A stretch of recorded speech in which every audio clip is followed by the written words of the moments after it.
For Ryan Blaney, he missed his first win of the season by maybe like a pint of gas. Feels good to have a competitive car. I mean, sucks you don't win. Like, we had the thing in the bag, so you don't get competitive cars like that often, like as far as leading a bunch of laps and contending for wins. So hopefully all the below-the-belt hits stop coming here. It's been a rough few weeks. I think the biggest point or takeaway from that is that you don't have competitive cars like this happen very often. We have talked about on the show for several weeks that Team Penske has been struggling in 2024. And so for him to be so close and to know it was right there in his grasp, that's got to be tough. But like Brad said in his opening remarks about they had to think they could go all the way because there was no talk about saving fuel on the Fox broadcast. There was no radio communication. It had to just be an error in what they were able to get into the fuel cell, which makes it a real tough pill to swallow. So they don't win. Ryan Blaney is denied defending his title for a little bit longer. He'll get to the playoffs. But Brad and Alexis, I ask you this.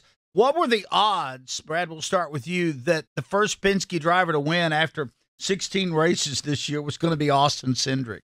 Astronomical. And with no disrespect, but I mean, you look at a body of work and you look at performance.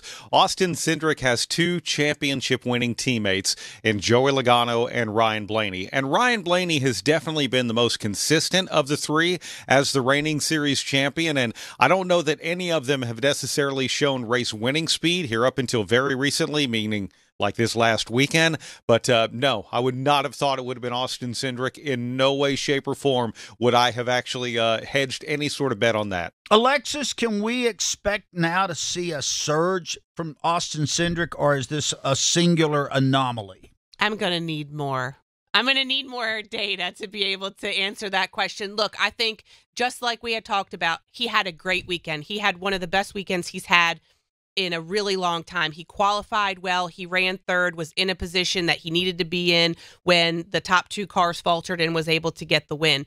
But this is one race out of many that team has been struggling. And so I think certainly momentum, we talk about momentum all the time, and getting to victory lane and what that does for your team and your organization and just your confidence level, that is going to be helped tremendously by this win. But I think I'm going to need to see a consistent rise in performance over maybe a 3 to 5 week span before I can say, that this team is really going to challenge going forward. Brad, does this make Austin Cindric relevant again? For sure. Austin Cindric is a driver whose name maybe not quite with the same sort of fervor as some other drivers who are truly on the hot seat, but his name has come up with, hey, look, if we have another year of weak performance, what does that mean for his future as a driver over at Team Penske? And I would say this certainly helps solidify things and maybe takes his name out of that conversation. Now we can talk about Austin Cindric as what they could possibly do in the playoffs, as opposed to talking about Austin Cindric as, well, is he going to be able to find a ride outside of Team Penske where he literally grew up? And I think here's another part of the equation, guys, and correct me if I'm wrong. I think we now have two drivers qualified for the playoffs that wouldn't have been had they not had their stray wins. Daniel Suarez wins at Atlanta. That's not a playoff team. Austin Cindric, he wins. It's a nice W, but I don't know that that's a playoff team yet. I think it's a stretch for both of those. But the bigger thing, they're in. It pushes other people out. And it pushes other people on down the line. Yeah, for sure. I mean, those upset wins are what makes this bubble run so much more tight in the end, is that you don't expect them to get in. And so, like you said, it pushes people that would have otherwise been in out.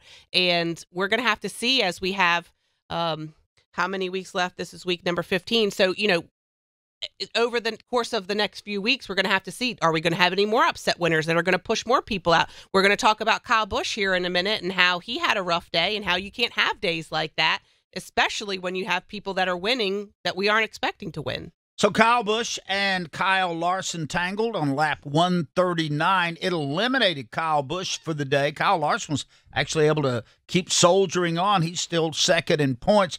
Busch was maybe not quite as acid-biting as he usually is. Yeah, you got a pretty good eye, so I'm sure it's my fault, but hate it for my guys, everybody on the Rebel Camaro. We can't afford days like this, so Just hate it for them and trying to race for a playoff spot and, gradually fall in there a little bit. And, he got loose and wiped us out. That auto courtesy of Fox Sports. I think it's kind of revealing in there, Brad, where he goes, we can't have days like this. This is not a typical Kyle Busch year. No, it's not. And look, he came into Gateway with an opportunity to win potentially, as in the first 2 seasons he was runner-up and then the winner last year. And he didn't have a bad car yesterday either until that run-in with Kyle Larson.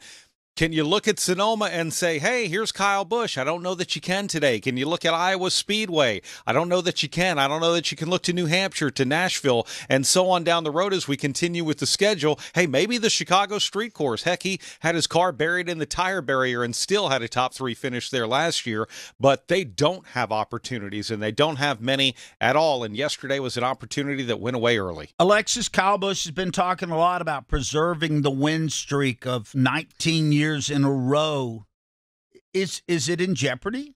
I think it might be. I mean, he talked about yesterday how not making the playoffs is even lower on his list of priorities than it is to preserve this win streak. But yeah, they're going to have to step it up. I mean, there have been races where they've been okay, and there have been races where they've had bad luck, like yesterday, and got into accidents. But there haven't been any races, in my recollection, where I thought for sure they were a car that was capable of winning and they were the car to beat. And I think they need to get back to that in order for him to have a real chance at keeping that streak alive. Both of the RCR cars appeared to be legit at St. Louis, but Austin Dillon came away with an okay win for him. He finished in the top 10. First time we talked about that in a long time. And for Kyle Busch, obviously a really bad day at the shop.